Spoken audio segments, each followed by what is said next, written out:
This is an unscripted video compared to most of my other videos. Every single one of my videos, if you look down, is scripted. This is not, because a Cedar Point review is our home park, the biggest park we visited. It wouldn't make sense for us, people who have visited the park like well over 100 times, to make a video scripted on the park. So we're just gonna talk about Cedar Point and what you can expect when you visit Cedar Point, our full Cedar Point review from people who have visited the park countless times, know the park like the back of our hand, and know every problem with the park. Because there are some problems with Cedar Point that people do not mention.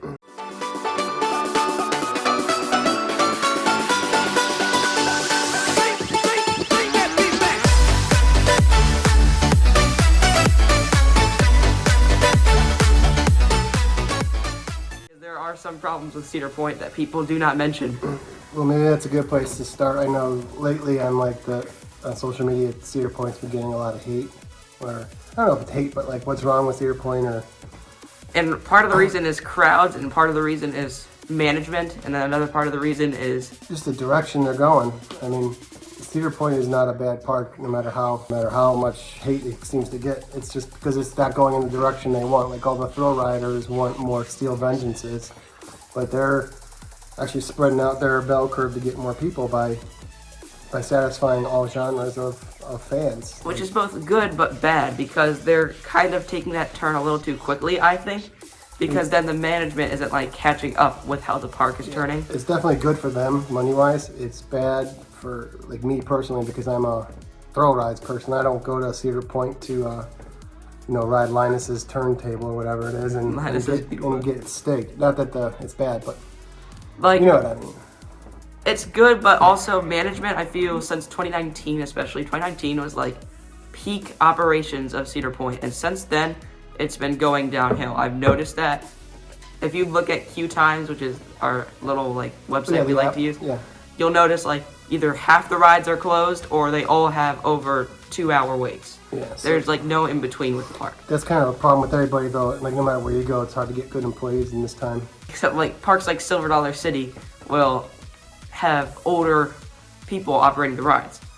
Silver Dollar City was cool because it was like retired people who actually care what they do. Or like people in their 30s and 40s that operate the coasters instead of teenagers that really don't care.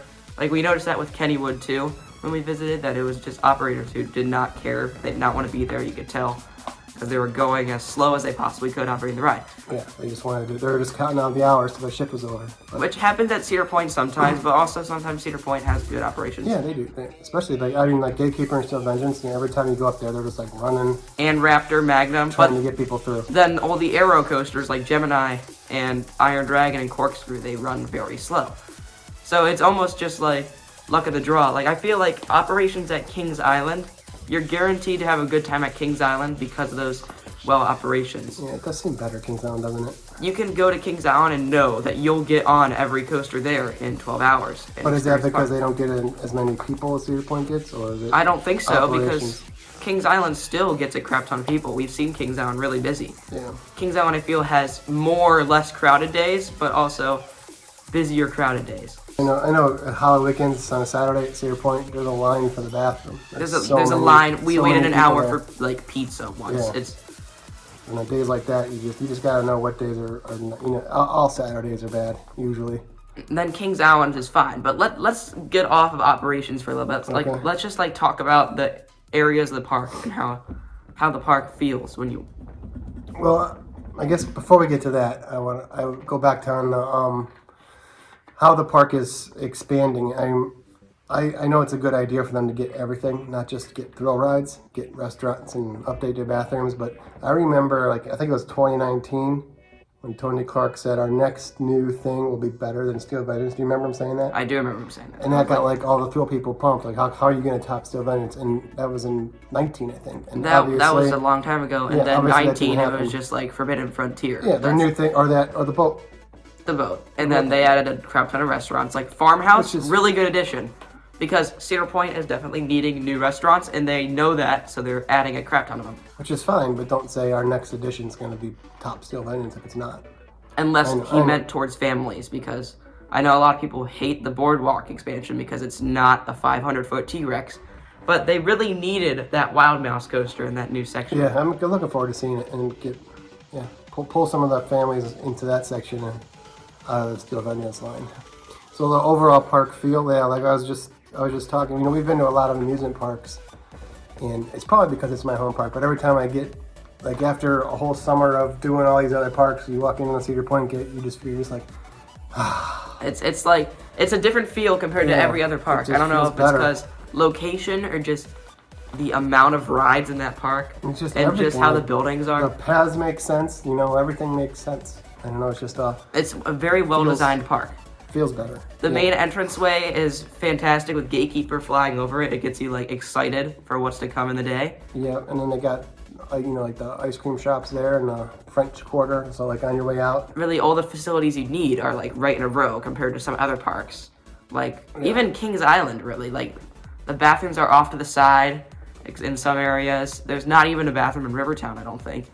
It's like yeah, I know. Yeah, exactly. It's good. And I know as Tony Clark said on the last Winterfest that the bathroom upgrades are going to be happening soon. I don't know if that's this year or next year, but that arcade bathroom needs it. It needs it. Yeah, some of those bathrooms are. There's a lot of bathrooms in Cedar Point, which is good, but some of them are really you gotta hold your nose when you go in there.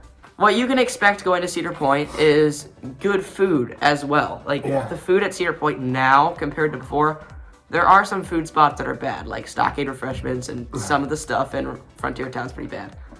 But then all the newer stuff, which you can tell just by walking into an area if something is newer than before, like Farmhouse is good. Derby Dogs is really good too. I've gotten several different meals at Farmhouse, and every single one was awesome. I'm surprised. It's like this is amusement park food. Like this they is have like a steak, sit-down restaurant food. They have some good restaurant food. That's like Silver Dollar City level food at that restaurant. It's really good. Yeah, so I'm not complaining about the new spending their money on restaurants, but you know, obviously I would love a new thrill ride. Well, who wouldn't? They need it. But yeah, so and then like you were just mentioning the new park by Gatekeeper, definitely needed the upgrade. They added a new restaurant in that corner that never even opened. Like the Roost? The Roost. The Roost is like a chicken restaurant over by Windseeker. We've never seen it open. We go there all the time. Hopefully now that it's a new area, I'm sure it'll be open. And that's another thing with management. Like a lot of the things aren't open.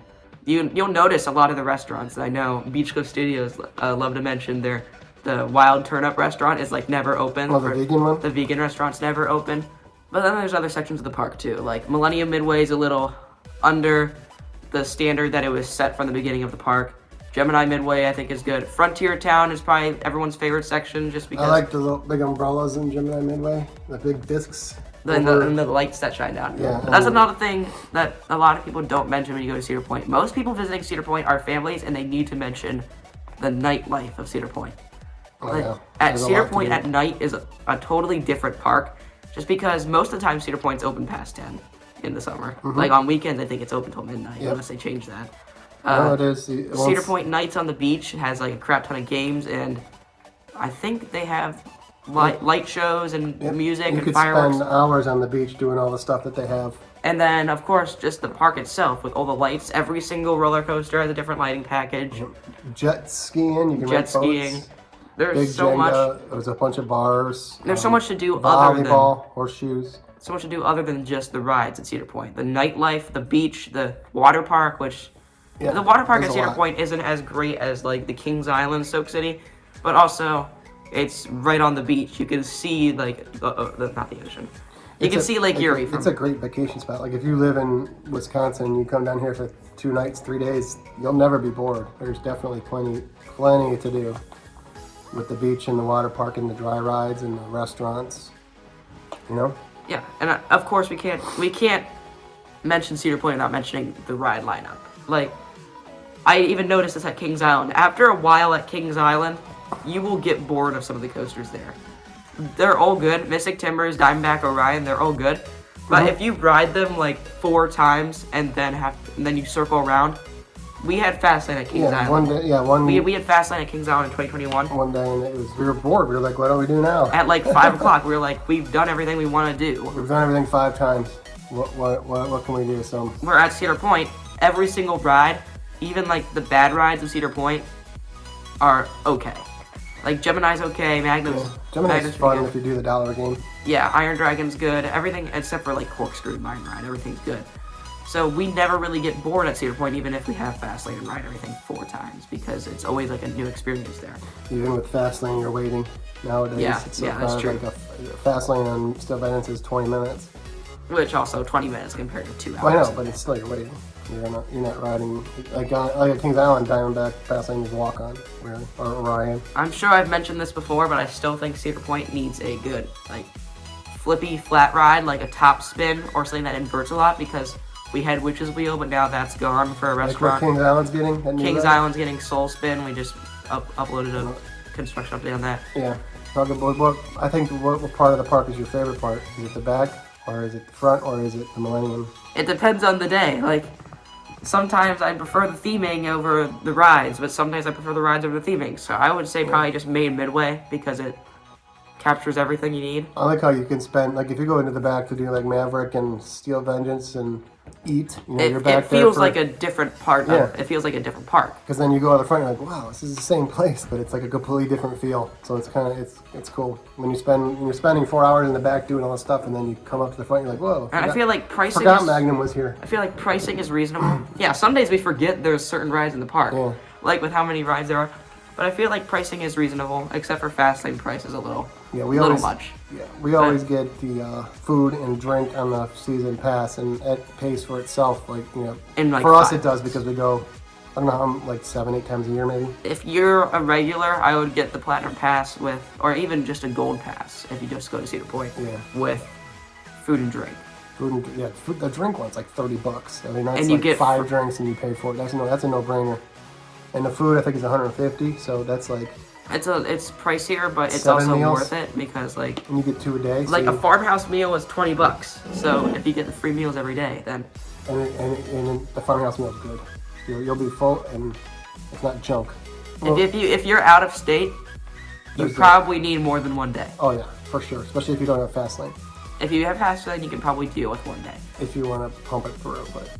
If you don't care about coaster credits, you can probably do it in 1 day too. But Hotel Breakers is by far the best place to stay, but it's the most expensive. We haven't been to the Actually, the cabins are more expensive than Hotel Breakers. Oh, I thought they were the same price. Someone told me they were the same price. They're a little more expensive, but they're about $300 something a night. But I would say stay on an on-site hotel. You can stay at Hotel Breakers Express off the Causeway if it's cheaper for you. You just gotta find a way to get the 5-minute drive to get there. Yeah, but Hotel Breakers, you can just walk in the park. There's rooms on the Midway. On the boardwalk Midway, there's rooms there. Yeah. We got a room there once, and we just walked out in the morning. You just walk out your balcony and you're in the park. Like you're just to the left and you're at the Magnum Gate. It's nice. It is cool if you get first floor. It's nice. Yeah, no, I can't remember what else. I feel like we hit everything. So I just didn't want to make sure that the hate wasn't. The hate for Cedar Point is only because the direction is not the direction we're used to. That's the only thing. That's the only. It's that, and like sometimes it's. And the crowds. That's the main reason. So many people go there now. Anyway, there's our honest Cedar Point review. I think we hit everything. Hopefully this helped you plan a visit and know what to expect when you visit the park. Basically, it's a good park. Some unclear policies, some. Oh yeah, but we didn't talk about the pass entrance, early entry. That's really not important anymore. I feel like most of that's gone. There are some issues with Gold Pass and Platinum Pass early entry. Gold and Pass both getting in at the same time, and now there's a new pass that gets in even before us. But we don't even know what that means yet. They never announced what the Prestige Plus early entry is. But whatever, we'll figure it out as the year goes on. Hopefully this helped you plan your future visits to Cedar Point, and now you know what to expect. Bring back Ride Warriors. Bring back Ride Warriors. We have to ask that question at Watercello. Yeah. Bring back Ride Warriors. Yep. Bring ERT. Anyway, thanks for watching. Like, comment, subscribe.